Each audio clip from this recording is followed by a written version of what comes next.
चलिए, financial inclusion के second part में आपका स्वागत है। हम इंडियन इकोनॉमी के सिलेबस की यूनिट 2 के फाइनेंशियल इंक्लूजन वाले टॉपिक पर हैं। पिछले लेक्चर में हमने फाइनेंशियल इंक्लूजन क्या है, क्या उसकी आवश्यकताएं हैं और क्या चैलेंजेस सामने आ रहे हैं, उस पर हमने बात कर ली है। हम आगे आ रहे हैं और इस लेक्चर में हम बात करेंगे सरकार क्या क्या कदम उठा रही है फाइनेंशियल इंक्लूजन को बढ़ावा देने के लिए। आपकी स्क्रीन्स पर आपको दिख ही रहे होंगे, लेकिन मैं इसे थोड़ा एलॉबरेट करके समझाऊंगा क्योंकि स्क्रीन्स पर तो आपको कीवर्ड्स दिख रहे हैं। मेरा उद्देश्य है कि मैं थोड़ा गहराई में जाकर आपको मुद्दे समझाता चला जाऊं।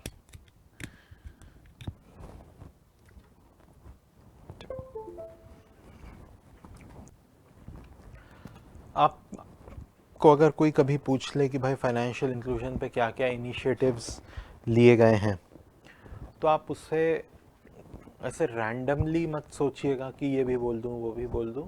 आप एक क्रोनोलॉजिकली अपने जवाब को गठित करिएगा।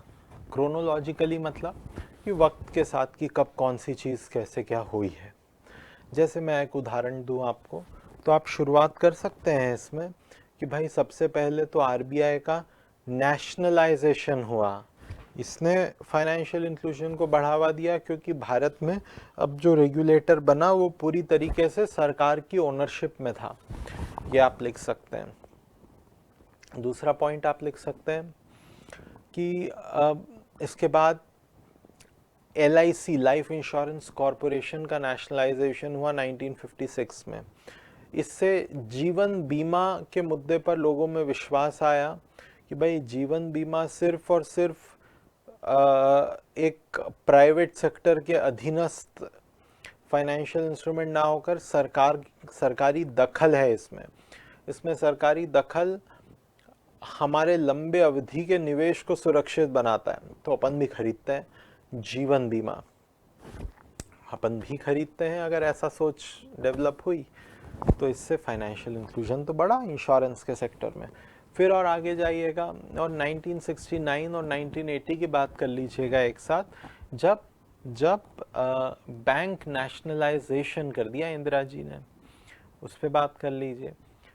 इसी बीच 1975 में regional rural banks Narasimham committee की रिकमेंडेशन से इस्टेब्लिश हो गए। इन्होंने ग्रामीण इलाकों में बहुत मदद पहुंचाई। वित्तीय सुविधाएं खेती के लिए या ग्रामीण इलाकों में मौजूद इंडस्ट्रीज के लिए, इन पर PSL की रिक्वायरमेंट 75% कर दी गई। फिर आप 92 पे आ जाइएगा कि प्राइवेट बैंक्स को हमने लाइसेंस प्रोवाइड करे हैं। प्राइवेट बैंक्स को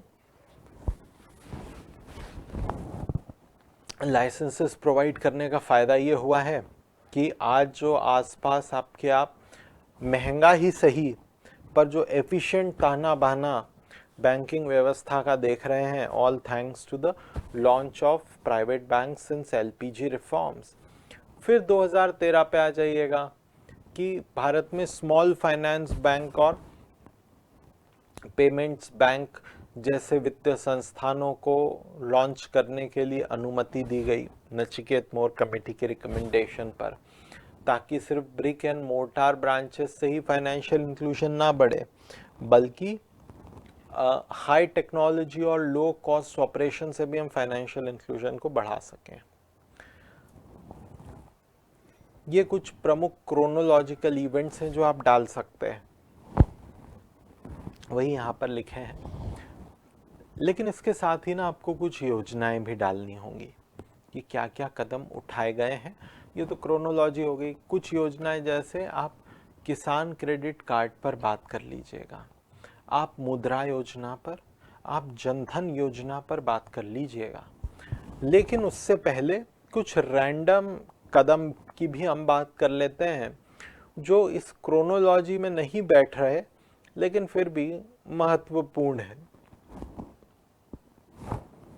For example, priority sector lending.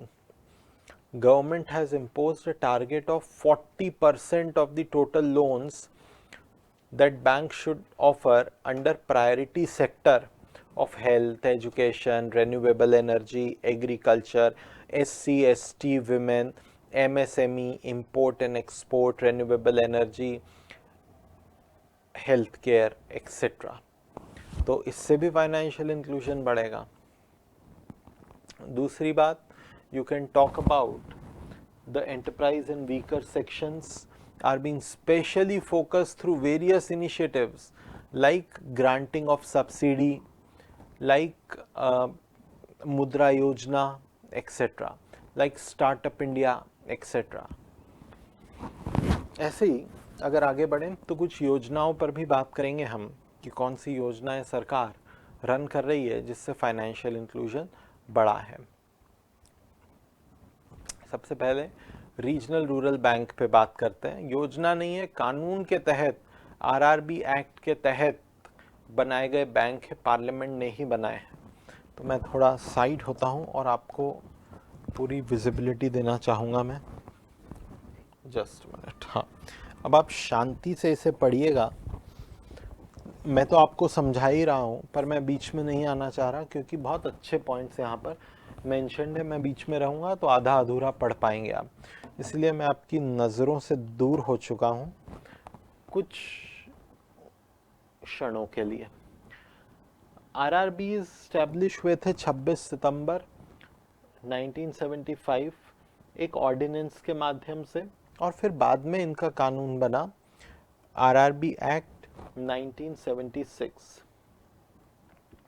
ये भारत के उन पहले प्रयासों में से है जब भारत ये चाह रहा था कि ग्रामीण इलाकों में भी वित्तीय सुविधाएं पहुंचे। इससे पहले ग्रामीण इलाकों में भी वित्तीय सुविधा पहुंचे, इसके लिए कदम उठाए जा चुके थे। उदाहरण के तौर पर bank nationalisation was done in the year 1969 and second time in 1980, but in 1969 the nationalization so done didn't yielded the requisite results।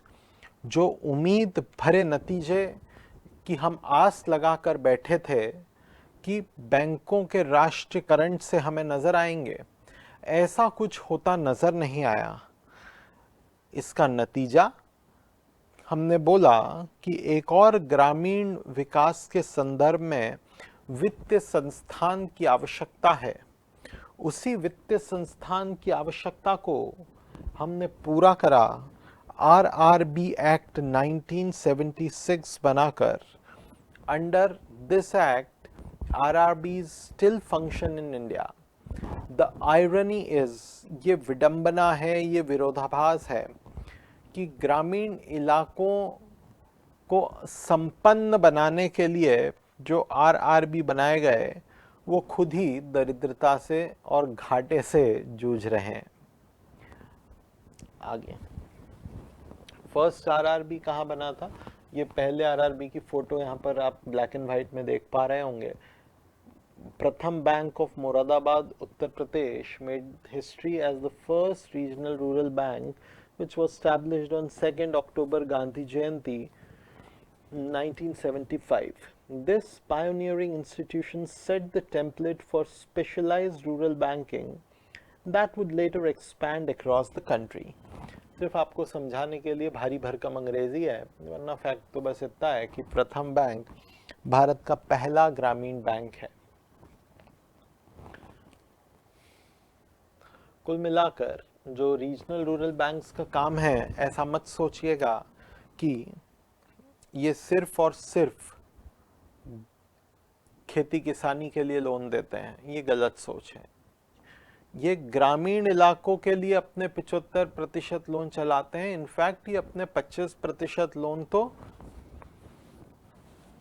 शहरों में भी चला सकते हैं। दूसरी बात, ये सिर्फ खेती किसानी के लिए उधारियां नहीं देते, ये खेती किसानी के साथ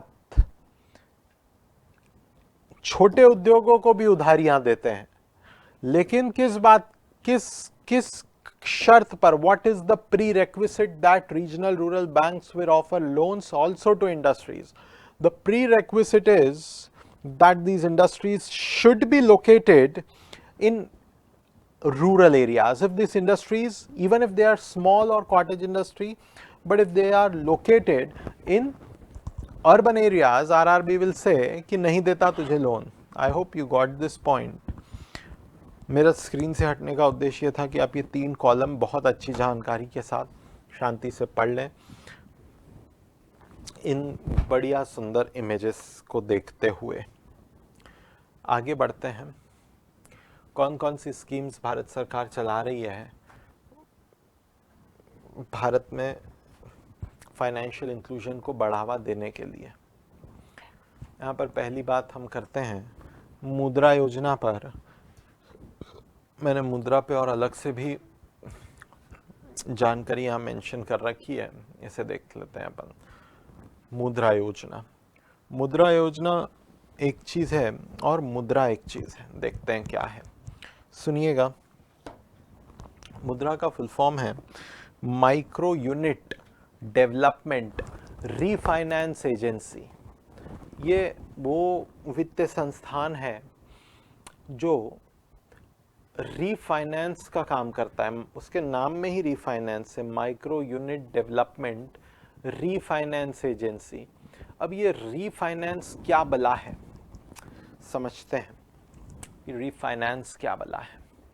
तो बात ऐसी है कि आप जब बैंक से लोन लेते हैं तो आपने सुना होगा कि बैंक आपको फिनेंस करता है, मतलब अंतिम लाभार्थी को जो पैसा मिले उसी को हम कहते हैं फाइनेंस करना. लेकिन बैंक को जहां से पैसा मिले उसे मैं कहूँगा रीफाइनेंस करना. तो असल में बैंक रीफाइनेंस की सुविधा प्रदान, मुद्रा रीफाइनेंस की सुविधा प्रदान करता है किसे, बैंक्स को, ताकि बैंक्स आगे छोटे व्यापारियों को, माइक्रो उद्योगों को, खेती किसानी के लिए नहीं, माइक्रो यूनिट्स को उधारी पर पैसा चला सके. क्या कम ब्याज पर चला सके ये योजना होगी? नहीं. योजना कहती है कि भाई बैंक, तुम माइक्रो यूनिट्स मतलब छोटे उद्योग, छोटे उद्योग मतलब जिनमें निवेश, मशीनरी का निवेश 2.5 करोड़ से कम का हो, तथा जिनमें टर्नओवर पुरानी परिभाषा के अनुसार 5 करोड़ से कम का हो. नई परिभाषा में इसको आप लगभग 2 गुना कर, लगभग क्या, आप इसको 2 गुना कर दीजिए. मतलब जिनमें टर्नओवर 10 करोड़ से कम का हो और जिनमें निवेश 2.5 करोड़ से कम का हो, ऐसे उद्योगों को आप कहेंगे माइक्रो उद्योग. माइक्रो उद्योग को अगर उधारी चाहिए तो वो बैंक के पास जा सकता है और मुद्रा योजना में उधारी ले सकता है. वाह वाह, आप बोलेंगे इसमें क्या नई बात है, ये कौन सी योजना हुई, ऐसा तो बैंक पहले भी कर सकते हैं. आगे भी सुनिए. पर माइक्रो उद्योग बैंक से लोन ले सकता है मुद्रा योजना के तहत, और इसके तहत होशियार बामुलायजा, और इसके तहत बैंक को, इसके तहत जो लोन ले रहा है उसे बैंक के पास कोई वस्तु गिरवी रखने की आवश्यकता नहीं है. तो under Mudra Yojana the end beneficiaries are offered collateral free loans. They are offered collateral free loans. कुछ गिरवी नहीं रखना आपको, आप जाइए और उधारी ले लीजिए बैंक से. ऑफ कोर्स कागज दिखाने पड़ेंगे. क्या कागज में दिखाना पड़ेगा कि कितना व्यापार करते हो, पिछला लोन क्या लिया, समय से चुकाते हो कि नहीं चुकाते हो, कहाँ रहते हो, एक्सेट्रा एक्सेट्रा. कागज दिखाओगे तो सबका काम होगा. तो ये मुद्रा योजना का ऑफर है कि तुम गिरवी मत रखो कुछ, पर तुम जाकर बैंक से लोन ले लो. आप बोलेंगे भैया अगर कुछ गिरवी नहीं रखा और इसने लोन ले लिया और कल को लोन नहीं चुकाया तो फिर, तो सिनेरियो की बात करते हैं कि जो आपको भय है कि भाई ये पानी पताशे वाले भैया ने मुद्रा योजना के तहत लोन ले लिया और लोन नहीं चुकाया, अभी क्या होगा. अभी ऐसा है कि सरकार का कहना है कि यार हम ना आपके लिए बैंक्स को ऐसा कह रही है हम आपके लिए क्रेडिट गारंटी फंड बना दिए हैं। बैंक ने बोला इससे क्या होगा? तो सरकार ने बताया तुम तो कुछ गिरवी रखो मत, जब अपने क्लाइंट को उधारी दे रहे हो मुद्रा योजना में कुछ भी गिरवी मत रखना। बैंक बोला कि हाँ ठीक है, आगे बताओ। सरकार बोली कि मैंने एक फंड बनाया क्रेडिट गारंटी की, वो जिसने तुमसे बिना गिरवी रखे कुछ लोन लिया है माइक्रो यूनिट वाले ने, अगर वो नहीं चुकाएगा तो मैं तुम्हें उसके बदले पैसा चुका दूंगा। इसी को हम कहते हैं क्रेडिट गारंटी फंड। बैंक को और क्या चाहिए? बैंक अपने मनचाहे ब्याज पे उधारी दे देगा, क्योंकि मुद्रा योजना में ब्याज पे कोई सब्सिडी नहीं है। बस मुद्रा योजना इसी बात की योजना है कि इस योजना के तहत लोन लेने पर कुछ भी गिरवी रखने की आवश्यकता नहीं है। तो बैंक को और क्या चाहिए कि भाई अगर ये नहीं चुका रहा है तो भारत सरकार गारंटी दे रही है यार कि हम चुका देंगे, तुम तो लोन दो बस। This is a big thing. और बहुत सारे लोग मुद्रा योजना के तहत लोन ले रहे हैं। मान लो कोई व्यक्ति है जो चुका सकता है लेकिन फिर भी नहीं चुका रहा है, तो अभी सरकार ही देगी बैंक को। लेकिन वो व्यक्ति निरा मूर्ख होगा अगर ऐसा करेगा। तो उसका कारण ये है कि जब आप बैंक से लिया गया लोन नहीं चुका रहे हैं तो आपकी क्रेडिट रेटिंग, आपका क्रेडिट स्कोर गिर जाएगा। अब अगली बार चप्पलें घिस जाएंगी पर बैंक आपको लोन नहीं देगा, और देगा तो इतने ऊंचे ब्याज पर कि वापस से चप्पल घिस जाएगी लोन लेने के बाद। तो इसीलिए बैंक से लिया गया लोन आमतौर पर भारत में लोग, आम जनता चुका देती है। जो नहीं चुकाती है वो कौन है? वो नीरव मोदी हैं, जो वो विजय माल्या हैं। ये लोगों ने बैंक में बड़े घोटाले करे और तय लोन नहीं चुकाया। पर जो रिटेल जनता है, जो खेती किसानी वाले लोग हैं, छोटे व्यापारी हैं, 99% ये अपनी देनदारियां आम जनता को वापस चुका देते हैं। आई hope you got this point. आगे आते हैं। तो ये मुद्रा योजना का फीचर है, मैं इसे समराइज करता हूँ। Mudra Yojana was launched in 2016 to offer non uncollateralized loans to micro units without keeping any collateral. In return, central government provides credit guarantee funding to the banks providing loans under Mudra Yojana. आगे की बात करते हैं। Under Mudra Yojana there are 4 categories of loans, 4 category हैं loans के। शिशु 50,000 तक के loan, किशोर 5 लाख तक के लोन, तरुण 10 लाख तक के लोन और तरुण प्लस 10 लाख से 20 लाख तक के लोन। लेकिन ये उन्हीं के लिए लागू है जिन्होंने पहले 10 लाख का लोन तरुण के तहत लिया है और वापस भी वक्त पर कर दिया है। अगर नहीं करा है वापस तो फिर तरुण प्लस का लाभ उन लोगों को नहीं मिलेगा। ये बहुत लॉजिकल बात है। आगे आते हैं।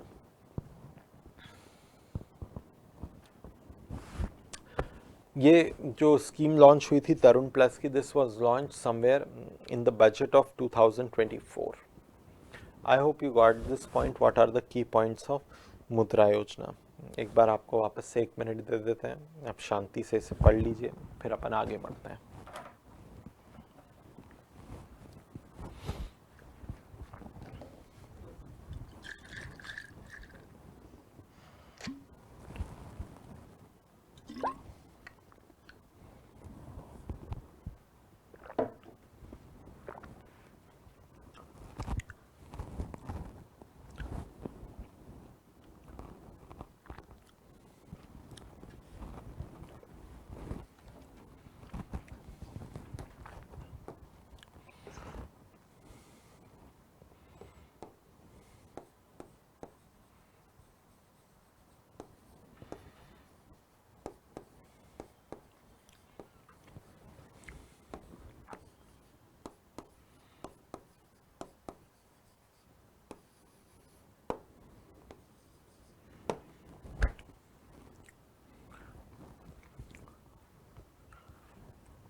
ये भी मैं बता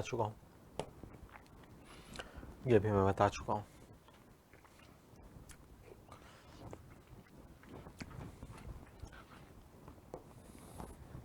ये फॉर्मलाइजेशन में भी हमारे छोटे उद्योगों के फॉर्मलाइजेशन में भी मदद करेगी। उसका कारण यह है कि हमारे छोटे उद्योगों को अगर पैसा चाहिए तो उन्हें फॉर्मल चैनल से चाहिए, कम ब्याज पर, बिना कुछ गिरवी रखे। तो उन्हें भाई अपना रजिस्ट्रेशन कराना पड़ेगा, क्योंकि मुद्रा वाले यही बोलेंगे कि भाई कागजों पे तो बताओ तुम क्या काम करते हो। फैक्ट्री घुमा के ले आओगे मैनेजर को, उससे काम नहीं चलेगा। कागजों पर बताओ कि तुम क्या काम करते हो। आगे आते हैं। ये मैं आपको समझा चुका हूँ, शिशु, किशोर, तरुण और तरुण प्लस मैंने अलग से आपको बता ही दिया है। फिर भी एक बार इसे पढ़ लेते हैं। प्रधानमंत्री मुद्रा योजना has structured its intervention into 3 distinct categories that represent the growth stage of micro enterprises. These categories are Shishu Kishore and Tarun and are designed to provide appropriate levels of financial support based on development phase and funding requirement of the beneficiary micro units. इसको मैं पूरा आम बिल्कुल बोलचाल की भाषा में आपको समझा चुका हूँ।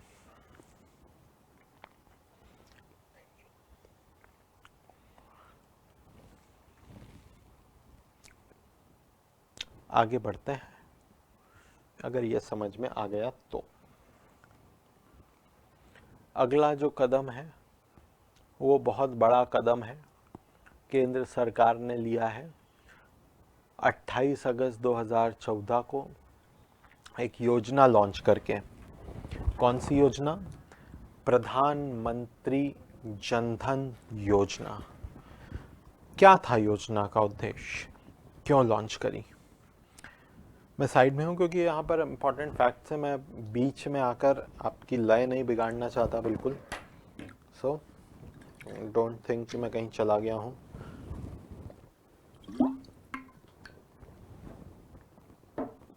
देखते हैं।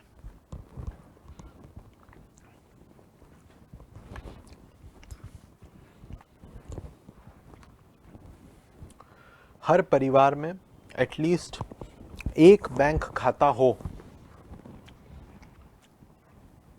क्या खाता हो? बैंक को खाता हो, आई मीन बैंक अकाउंट हो। कम से कम परिवार में एक व्यक्ति का सेविंग्स अकाउंट हो। ये उद्देश्य था जनधन योजना का। सरकारी आंकड़ों के मुताबिक इसे अचीव कर लिया गया है 2019 में। आप डेटा को बहुत शांति से नोट डाउन कर लीजिएगा। 28 अगस्त 2014, हर परिवार में एटलीस्ट एक व्यक्ति का बैंक खाता हो, इस उद्देश्य से ये योजना लॉन्च करी गई थी। दूसरा पॉइंट, इस योजना का एक उद्देश्य ये भी था कि ऐसा ना हो कि बस बैंक खाता तो खुलवा दिया व्यक्ति का, लेकिन वो बैंक खाते को ऑपरेट ही ना कर रहा हो।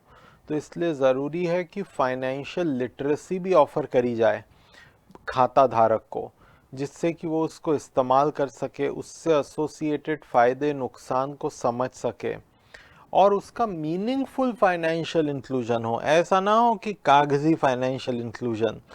इंडियन एक्सप्रेस ने बहुत फेमसली एक रिपोर्ट रिलीज करी थी फ्रंट पेज पर, जहां उन्होंने बताया कि जनधन खाते जो खोले गए उसमें आधे खाते तो ज़ीरो बैलेंस है, मतलब कि आधे खातों में तो लोग इस्तेमाल ही नहीं कर रहे। तो आंकड़ों में तो टारगेट पूरा हो गया, लेकिन आधी जनता जिसने खोला वो इस्तेमाल ही नहीं कर रहा। तो बहुत सरकार से जवाबदेही मांगी गई कि क्या कर रहे हो, बस कागजों पर आंकड़े पूरे कर रहे हो। सरकार ने मैनेजर्स को चिल्लाया बैंक के, ये क्या कर रहे हो, बस कागजों पे आंकड़े पूरे कर रहे हो।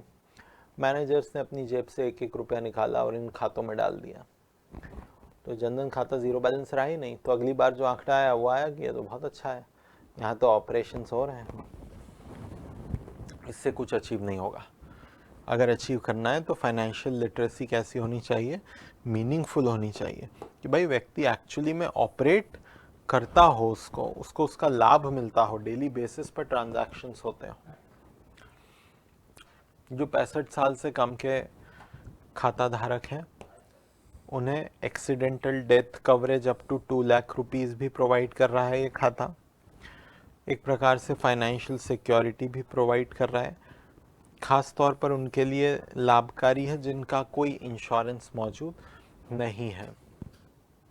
और एक लास्ट एस्पेक्ट इसका, ये डायरेक्ट बेनिफिट ट्रांसफर्स के लिए बहुत उपयोगी है, क्योंकि हमने अभी थोड़ी देर पहले देखा कि जो डायरेक्ट बेनिफिट ट्रांसफर्स हैं वो ज़्यादा एफिशिएंट है अगर जनता तक सरकार के लाभ पहुंचाने हैं। तो अगर आप इनडायरेक्ट तरीके से लाभ पहुंचाएंगे तो उसमें बहुत सारे लीकेज हैं, और जनता के अगर सीधे खाते में पैसा पहुंचा देंगे तो लीकेज की मात्रा कम होती है।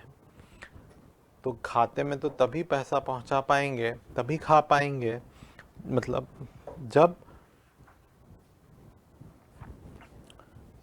बैंक अकाउंट हो। अगर बैंक अकाउंट ही नहीं है तो खाते में पैसा नहीं आएगा, तो फिर पैसा निकाल कर अनाज कहाँ से खाएंगे।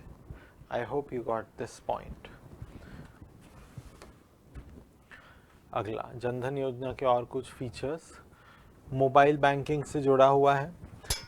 ये अकाउंट होल्डर को एक्सेसिबिलिटी प्रोवाइड करता है कि भाई बैंक नहीं भी है अगर इलाके में, कि बैंक की ब्रांच नहीं है, तो मोबाइल तो है भाई तेरे पास। तो जो फिजिकल बैंकिंग इंफ्रास्ट्रक्चर की कमी है वो मोबाइल से पूरी हो जाती है। इससे वित्तीय सेवाएं पहुंचने में बहुत मदद सिद्ध हुई है गांव-गांव तक। This is help reach financial services in the remotest corner of the country. आगे, ज़ीरो बैलेंस रिक्वायरमेंट। जो जनधन खाता है वहाँ पर कोई बैलेंस रखने की आवश्यकता नहीं है। ऐसे खाते को ना हम नो फ्रिल्स अकाउंट कहते हैं। मैं साइड में हूँ, आप आराम से इम्पॉर्टेंट डेटा और टर्म्स देखिएगा।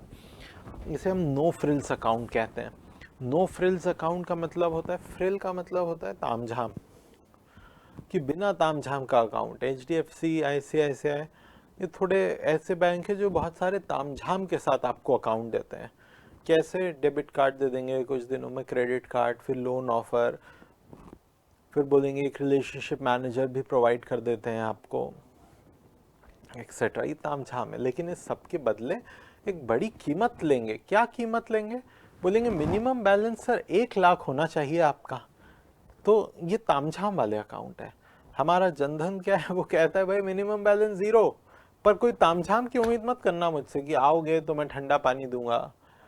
और ये बात ध्यान रखना, लंच के बाद ही आना। ठीक। तो कुल मिलाकर ये ज़ीरो बैलेंस अकाउंट प्रोवाइड करता है। ऐसे ही ओवरड्राफ्ट फैसिलिटी भी प्रोवाइड करता है 10,000 रुपए की।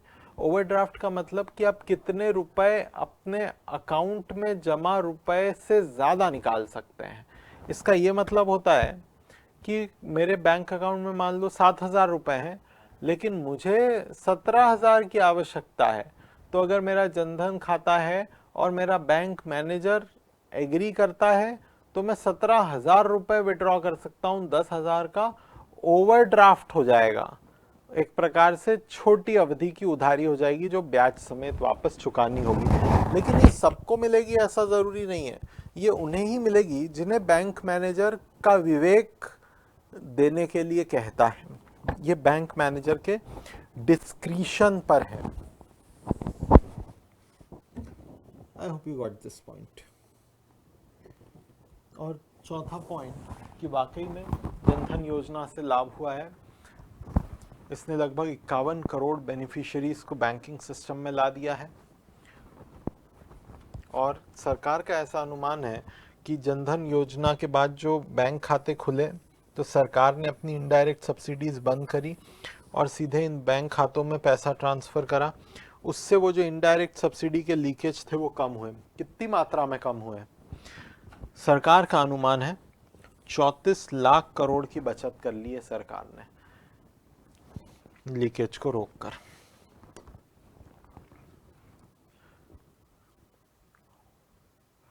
किसान क्रेडिट कार्ड, इसका क्या मतलब, समझते हैं इसे।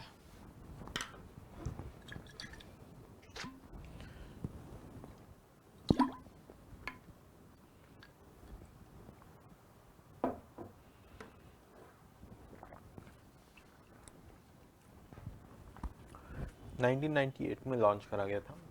ये सब जानकारी तो बाद में, पहले आप कंसेप्ट समझिए कि क्रेडिट कार्ड होता क्या है, किसान क्रेडिट कार्ड की क्या आवश्यकता पड़ गई ऐसी, समझते हैं। देखिएगा,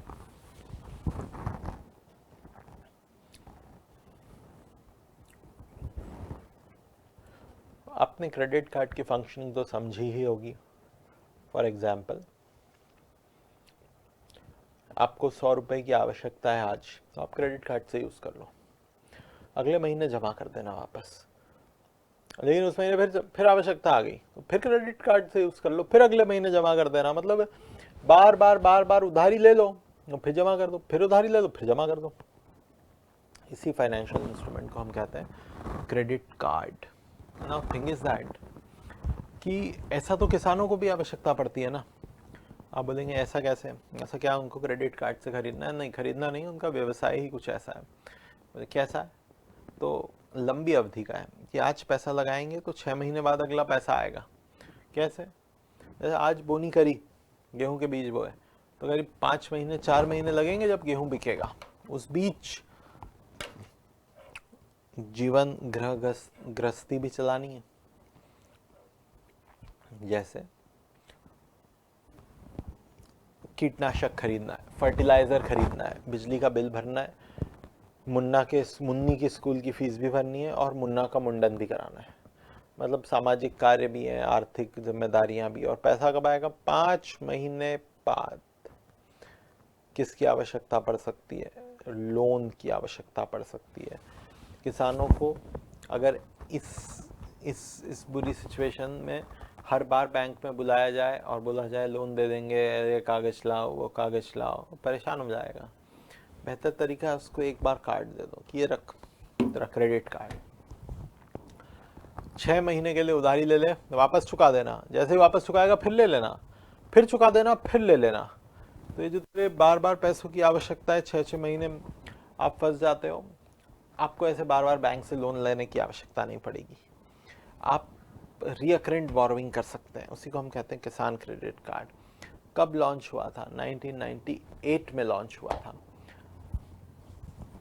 कितना ब्याज चार्ज करते हैं किसानों को? तो जो ब्याज बैंक आमतौर पे कम से कम चार्ज करता है वो 7% है। इस 7% पर भारत सरकार 3% की छूट दे देती है। मतलब कि बैंक को भारत सरकार बोलती है कि भाई देखो बैंक, तुम 7 पे दे रहे हो दो, पर तुम इस किसान से 4 ही मांगना, 3 इस किसान की जगह पर मैं जमा कर दूंगा। इसी को हम कहते हैं इंटरेस्ट सबवेंशन स्कीम। किसान क्रेडिट कार्ड योजना भारत में इंटरेस्ट सबवेंशन स्कीम के साथ लागू होती है। दूसरी बात, इस बजट में निर्मला सीतारमण मैडम ने जो किसान क्रेडिट कार्ड पर मिलने वाला इंटरेस्ट सबवेंशन है उसकी लिमिट बढ़ाकर 5 लाख कर दी है। इसका मतलब ये कि केंद्र सरकार का कहना है कि अब अगर 5 लाख रुपए तक कोई किसी बैंक से लोन लेता है तो उससे जो ब्याज मैक्स देना होगा वो 4% होगा। पहले ये लिमिट 3 लाख थी कि अगर 3 लाख तक का लोन लेगा तो भाई तू 4% ब्याज दे दे, 4 लाख का लेगा तो तू जान और बैंक जाने। लेकिन अगर मैं 1 अप्रैल 2025 में आ जाऊं तो ये लिमिट बढ़ाकर 5 लाख कर दी गई है। 5 लाख रुपए मूल्य तक के लोन पर केंद्र सरकार 3% पॉइंट्स का इंटरेस्ट सबवेंशन ऑफर करेगी क्रेडिट कार्ड पर। आई hope you got this point. दूसरी बात, किसान क्रेडिट कार्ड पर the loan that is being offered is offered not only for agricultural activities, but the loan is offered also for non-agricultural activities like consumption like Munna का मुंडन। तो अगर घर में शादी ब्याह है, मुन्ने का मुंडन है, तो भी किसान क्रेडिट कार्ड के तहत आप बैंक से लोन ले सकते हैं। कंजम्पशन एक्टिविटीज़ भी अलाउड है। आई होप आप ये समझ पा रहे होंगे कि ऐसा क्यों करा केंद्र सरकार ने, कि मुंडन जैसी चीज, उस पर भी किसान क्रेडिट कार्ड पर ब्याज में सबवेंशन दे रहे हैं। बिल्कुल, क्योंकि अगर अगर सरकार, भारत सरकार लोन नहीं देगी तो क्या मुन्ना का मुंडन नहीं होगा? होगा। साहूकार से उधारी लेकर होगा, पर होगा। फिर डेट ट्रैप में फंस जाएगा किसान। पूरा ऑब्जेक्टिव, पूरी लड़ाई, पूरी कश्मकश, पूरा उद्देश्य तो इसी बात पे है ना कि यार उसको इनफॉर्मल सेक्टर की उधारियों के जंजाल से बाहर निकालकर उसे फॉर्मल सेक्टर की उधारियों की तरफ ले जाया जाए, जिससे कि वो एक्सप्लॉइट ना हो, हरास ना हो, जीवन डिस्ट्रेस में ना डाले। यही पूरा उद्देश्य है। और मुंडन के लिए फिर ले लिया अगर साहूकार से लोन, तो सब गड़बड़ हो जाएगी। तो सरकार ने बोला भाई तू ले ले, मुंडन करना हो, बाल लगाने हो, जिस ओकेजन के लिए तुझे लोन चाहिए तू ले ले, पर तू मेरे पास आ, तू साहूकार के पास मत जा यार। आई hope you got this point under किसान क्रेडिट कार्ड। एक और चीज़, किसान क्रेडिट कार्ड एक और बेनिफिट ऑफर करता है। वो बेनिफिट ये है कि जो व्यक्ति है, किसान है, जिसके नाम पर कार्ड है, उसका जीवन, उसका एक्सीडेंटल इंश्योरेंस भी किसान क्रेडिट कार्ड प्रोवाइड करके देता है। आई hope you got this scheme of किसान क्रेडिट कार्ड। बहुत सारी जानकारियां हैं, एक बार बिल्कुल आपको पढ़ना चाहिए। मैं फिर ही आगे बढ़ूंगा। Just have a look at it once.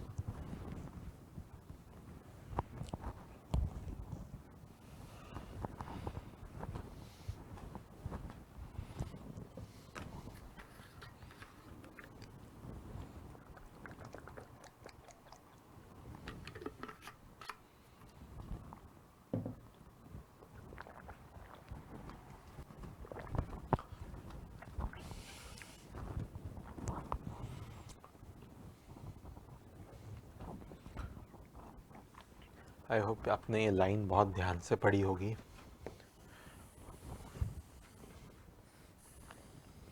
किन किन चीज़ों के लिए किसान क्रेडिट कार्ड में लोन ऑफर्ड है?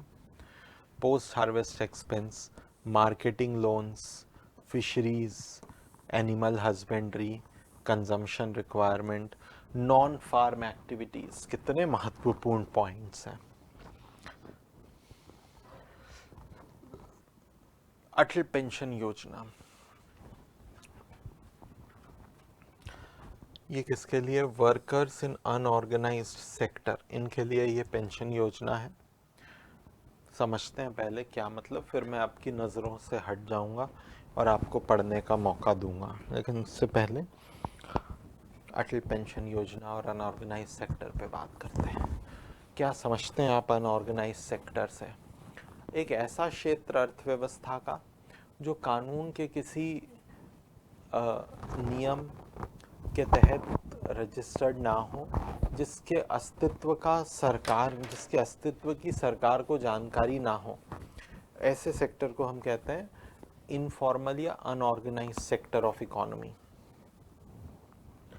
फॉर एग्जाम्पल, हमारे घर पे आपने देखा होगा जो मेड्स काम करने आती हैं, तो हम उनके एम्प्लॉयर हैं और वो हमारी एम्प्लॉयज़ हैं। हमने क्या उनके साथ कोई लिखित में करार करा? नहीं। क्या इस कर्मचारी के अस्तित्व का हमने सरकार को जानकारी दी? नहीं दी। क्या हम इस कर्मचारी को वीकली ऑफ देते हैं, छुट्टी देते हैं हर हफ्ते? नहीं देते। क्या हमने कोई एग्रीमेंट करा कि 2 साल से पहले ना तुम छोड़कर जाओगी ना हम तुम्हें निकालेंगे? ऐसा भी कोई एग्रीमेंट नहीं। अगले दिन से तो आप बोल देते हैं कि मत आना मैडम। क्या उसका हेल्थ इंश्योरेंस, लाइफ इंश्योरेंस और पेंशन प्लान हमने खरीद कर दिया? नहीं दिया।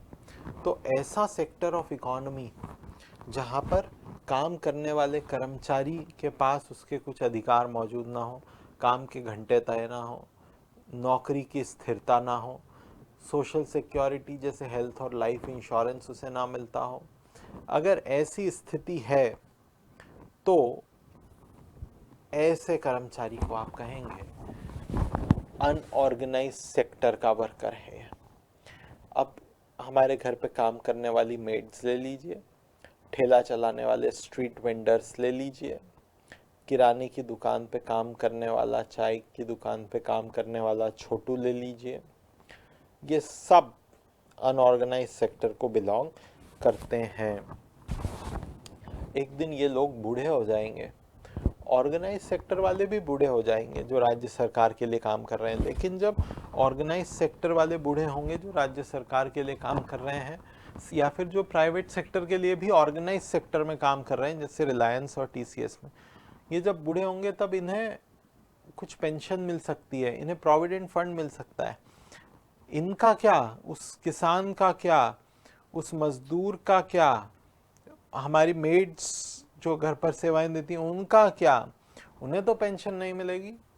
तो एक प्रकार से सामाजिक तौर पर बहुत असुरक्षित महसूस करेंगे कि भाई बीमार हो गया तो क्या, कौन देख रेख करेगा, कमाई तो हो नहीं रही है। ऐसे सेगमेंट ऑफ पॉपुलेशन के लिए भारत सरकार ने लॉन्च करा है अटल पेंशन योजना। अनऑर्गेनाइज सेक्टर ऑफ इकोनॉमी के लिए है ये। इन्हें 20 साल तक अपना कुछ कंट्रीब्यूशन अपनी जेब से निकालकर इस अकाउंट में देना है अटल पेंशन योजना में, और उसके बाद फिर केंद्र सरकार इन लोगों की कुछ मिनिमम पेंशन शुरू करेगी। की पॉइंट्स पढ़ लेते हैं अपन अब। मुझे जब ये समझाने का लगता है मैं आपके स्क्रीन के सामने आ जाता हूँ, जब मुझे लगता है अब आपको पढ़ना चाहिए तो मैं आपकी स्क्रीन से हट जाता हूँ।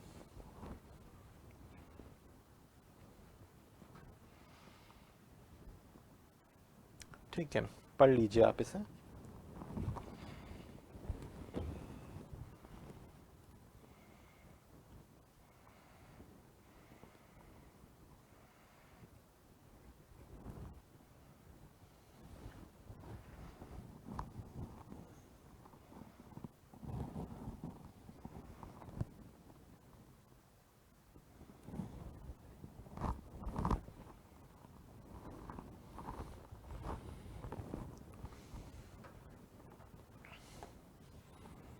ये कुछ की पॉइंट्स हैं, आप याद रखिएगा कि 5,000 रुपये तक की पेंशन इन्हें मिलेगी। मैक्सिमम मंथली पेंशन है जब ये रिटायर होंगे। कौन से एज ग्रुप के लोग इसको ज्वाइन कर सकते हैं? 18 से 40 वर्ष की उम्र के लोग इन्हें ज्वाइन कर सकते हैं। 40 इसलिए क्योंकि सरकार ने कहा है कि कम से कम 20 साल तक तो कंट्रीब्यूशन देना भाई। ऐसा नहीं कि कल 60 का होने वाला हूँ तो आज से खाता खुलवा लिया कि अब 60 का हो गया आप पेंशन दो एक दिन के जमा पैसे पर, नहीं। तो 18 से 40 वाले इसमें एलिजिबल हैं, और फिर जब वो 60 के हो जाएंगे तो उन्हें पेंशन मिलेगी। एक तरीका है फॉर्मल पेंशन को जनता तक पहुंचाने का। कम से कम 42 रुपये कंट्रीब्यूट करना ज़रूरी है, इससे कम का कंट्रीब्यूशन सरकार नहीं लेगी।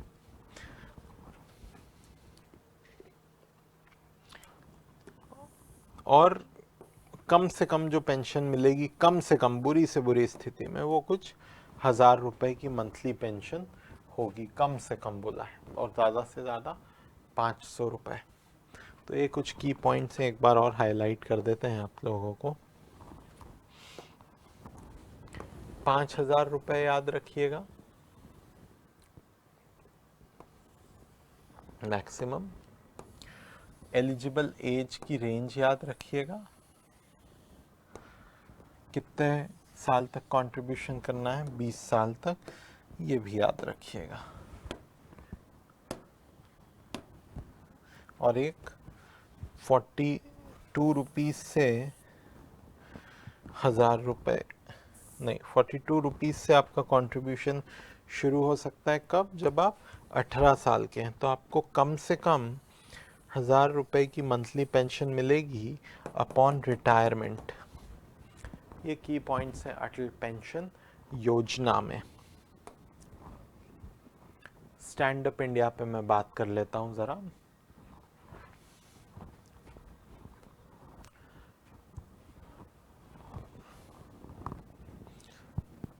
एक तो है स्टार्टअप इंडिया और एक है स्टैंड अप इंडिया, दोनों अलग अलग हैं, कंफ्यूज नहीं होना है। SC ST और महिलाओं के द्वारा स्थापित ग्रीनफील्ड वेंचर्स ग्रीनफील्ड मतलब जो नए सिरे से शुरू करा गया हो, पुराना नहीं। पुराना मतलब कि पहले से इंडस्ट्री है, उसकी एक सब्सिडियरी बना दी, बोले नई इंडस्ट्री है और कहने लग गए खुद को स्टार्टअप।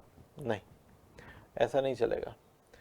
नए सिरे से एक फैक्ट्री बनाई हो, इंडस्ट्री कंपनी बनाई हो, सेवा बनाई हो, और इसका मालिक कौन हो, या तो महिला हो या एससी या एसटी हो।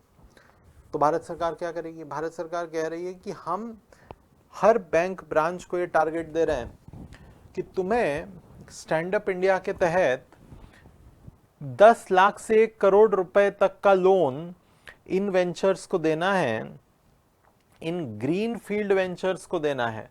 ग्रीन फील्ड मतलब जो नए सिरे से बने हैं, पुराने नहीं, ब्राउन फील्ड नहीं, उन्हें देना है जिसमें मेजॉरिटी मालिकाना हक या तो महिलाओं का हो, या एससी का हो, या एसटी का हो।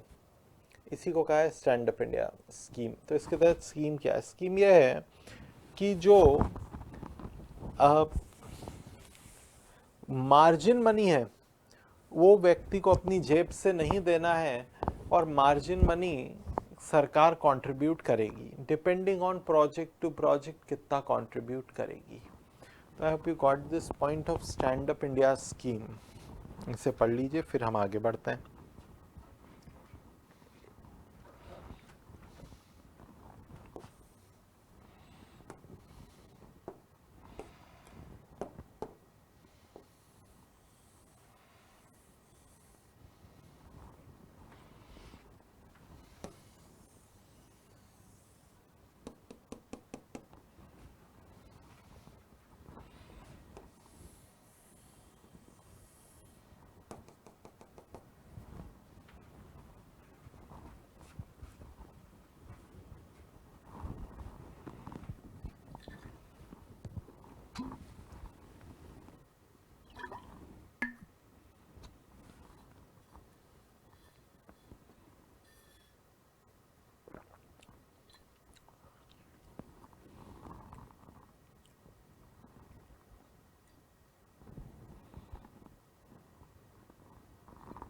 ठीक है, मुझे लगता है आपने पढ़ लिया होगा।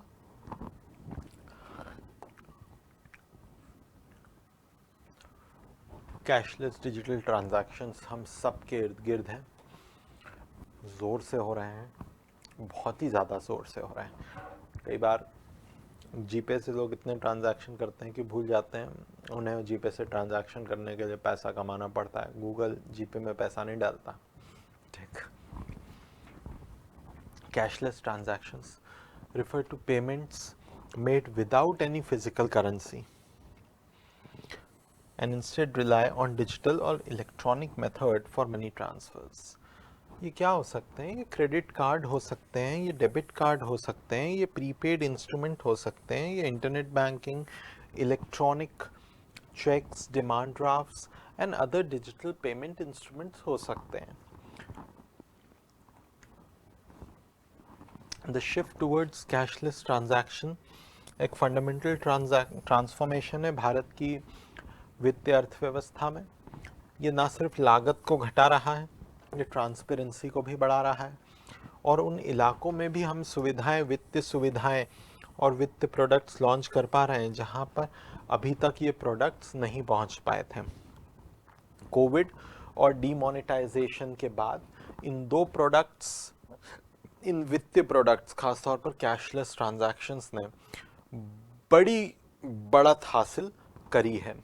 और इसका एक कारण ये भी है कि हमारा डेमोग्राफिक ढांचा ही कुछ ऐसा है हम डेमोग्राफिक डिविडेंड के दौर में हैं, जहां majority of the population is in young age में होने वाली जनसंख्या बहुत बेहतर तौर पर चीज़ों को सीख पाती है। Please read this, then we will move ahead.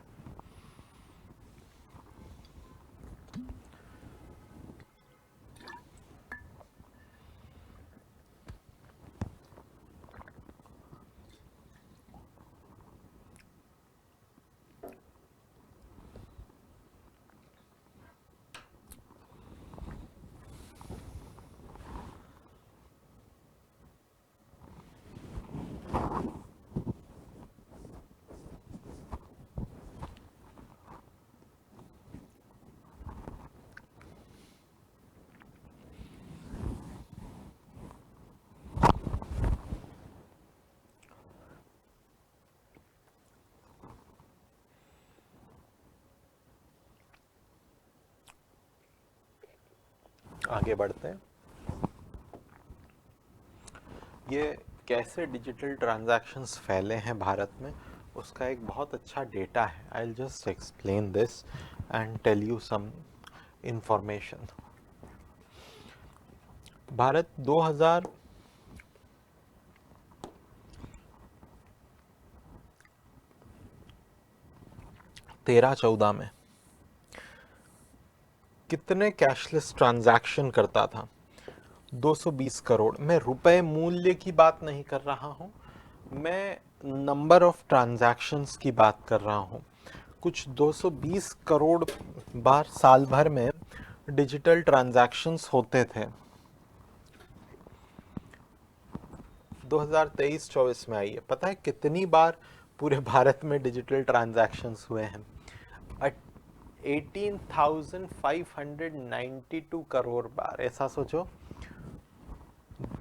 200 crore से 18,000 करोड़ का सफर भारत ने 10 साल में तय कराया। वो ये ग्राफ बता रहा है कि जहां पहले 220 करोड़ सालाना डिजिटल ट्रांजैक्शंस होते थे, आज वही आंकड़ा 18,000 करोड़ के सालाना डिजिटल ट्रांजैक्शंस पे पहुंच गया है। 84%, 84 गुना, 84% नहीं यार, 84 गुना डिजिटल ट्रांजैक्शंस का वॉल्यूम भारत में बढ़ा है। अब इसको एक बार कंपेयर करो कि यूएस में क्या हो रहा है। यूएस में लगभग 400 करोड़ ट्रांजैक्शंस, यहां लिखा है सालाना, यूएस में सालाना 400 करोड़ ट्रांजैक्शंस हो रहे हैं। भारत में ऐसे ट्रांजैक्शंस 18,000 करोड़ हो रहे हैं सालाना। हाँ, इसका एक, अगर आप ग्लास को आधा भरा देखना चाहते हैं या आधा खाली देखना चाहते हैं, उस पर निर्भर करता है। आप इसका एक इन्फ्रेंस ये भी निकाल सकते हैं कि सर यूएस में 400 करोड़ ट्रांजैक्शंस हो रहे हैं, लेकिन वो बड़ी वॉल्यूम के हो रहे होंगे। हमारे यहाँ पर 18,000 करोड़ ट्रांजैक्शन हो रहे हैं, लेकिन इसमें लोग 2-2, 3-3 रुपए का धनिया खरीद रहे हैं, उसमें भी यूपीआई कर रहे हैं, इसलिए ये आंकड़ा बड़ा है। बिल्कुल सत्य बात है, लेकिन मेरा काम तो फिगर देने का है, तो हमने अभी वही दिया है कि नंबर ऑफ ट्रांजैक्शंस बहुत ज़्यादा है भारत में डिजिटल ट्रांजैक्शंस के संबंध में। अब एग्जाम में जब आता है ना, तो ऐसे कोई हर साल का थोड़ी ना याद रखना है। आप इसको कुछ ऐसे बना लीजिएगा, ईयर एक्स एक्सिस पर प्लॉट कर लो, नंबर ऑफ ट्रांजैक्शंस, यहाँ आप 200 करोड़ से शुरू करिएगा और ऐसे ग्राफ को ले जाइएगा 18,000 करोड़। इधर मार्क कर देना 2023-24, ये आपका काम हो जाता है। ऊपर वाली चीज़ मिटा रहा हूँ, 2 मिनट का टाइम दे रहा हूँ, इसे नोट डाउन कर लीजिएगा।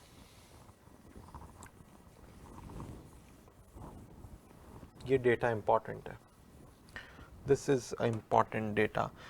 आपसे सीधे तो कोई नहीं पूछेगा ये डेटा, लेकिन बात यह है ना कि आप खुद से जब इस डेटा को लिखेंगे फाइनेंशियल ट्रांजैक्शंस में, तो एग्जामिनर पे आप एक अमिट छाप छोड़ जाएंगे। Please note down this data.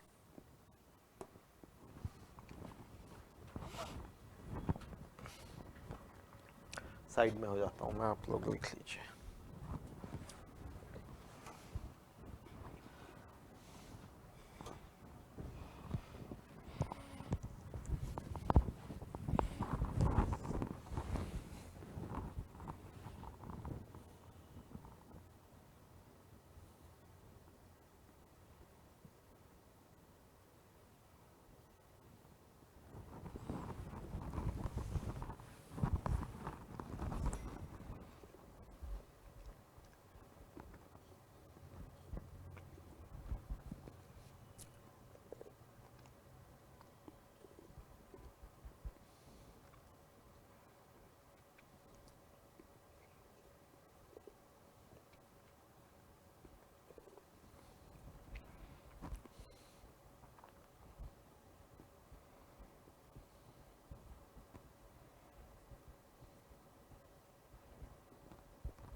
मुझे लगता है आपने डेटा, काम का डेटा नोट कर लिया होगा।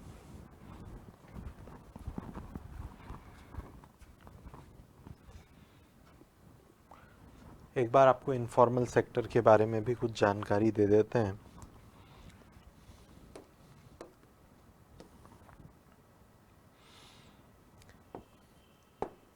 लेकिन उससे पहले मैं आपको बता दूं कि हमने अभी तक कर क्या लिया है, फिर मैं उस मुद्दे पर आऊँगा इनफॉर्मल सेक्टर पर मोस्ट प्रोबेबली अपने अगले लेक्चर में। कुछ जानकारी सुन लीजिए आप। हमने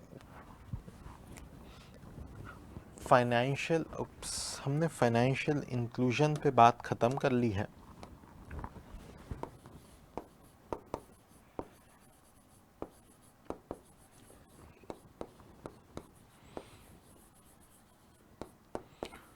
हमने इसमें क्या क्या देख लिया।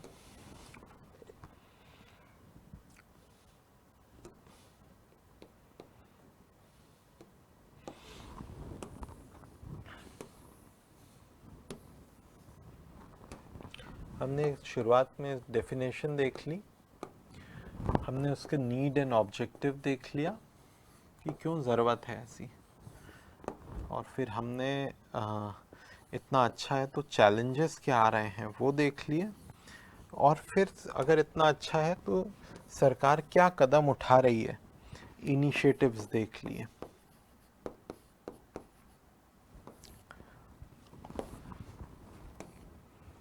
आई hope you got this point.